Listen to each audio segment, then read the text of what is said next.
വേറിട്ട അനുഭവമൊരുക്കി സമ്മാന പെരുമഴയുമായി അഴിയൂർ 16-ാം വാർഡ് ഗ്രാമസഭ ഏവർക്കും കൗതുകമായി. ഗ്രാമസഭയിലെത്തുന്നവരിലെ ഭാഗ്യശാലിക്ക് അരിയും സോപ്പും ചായപ്പൊടിയും കാസറോളും ഗ്ലാസ് പാക്കറ്റുകളും മറ്റ് പ്രോത്സാഹന സമ്മാനങ്ങളുമാണ് ലഭിച്ചത്. 2024-25 വാർഷിക പദ്ധതിയുമായി ബന്ധപ്പെട്ട ഗ്രാമസഭയിലാണ് ജനങ്ങൾക്ക് കൈനിറയ സമ്മാനം ലഭിച്ചത്.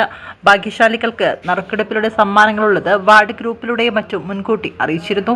നിറഞ്ഞ സദസ്സാണ് ഗ്രാമസഭയിൽ ഉണ്ടായത്. ബമ്പർ സമ്മാനം ലഭിച്ച രമയ്ക്ക് ഒരു ചാക്ക് പൊന്നിയേരി വാർഡ് വികസന സമിതി അംഗം രമേശൻ CP സമ്മാനിച്ചു.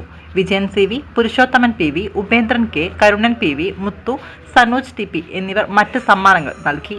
ഗ്രാമസഭാ പഞ്ചായത്ത് പ്രസിഡന്റ് ആയിഷ ഉമ്മർ ഉദ്ഘാടനം ചെയ്തു. വാർഡ് മെമ്പർ സാലിം പുനത്തിൽ അധ്യക്ഷത വഹിച്ചു. കോർഡിനേറ്റർ സോജോ നെറ്റോ ഗുണഭോക്തൃ ലിസ്റ്റ് അവതരിപ്പിച്ചു. Asha worker Baby PV, anganwadi worker Prabha teacher, Sanoj TP, Ramees Serikkal എന്നിവർ നേതൃത്വം നൽകി.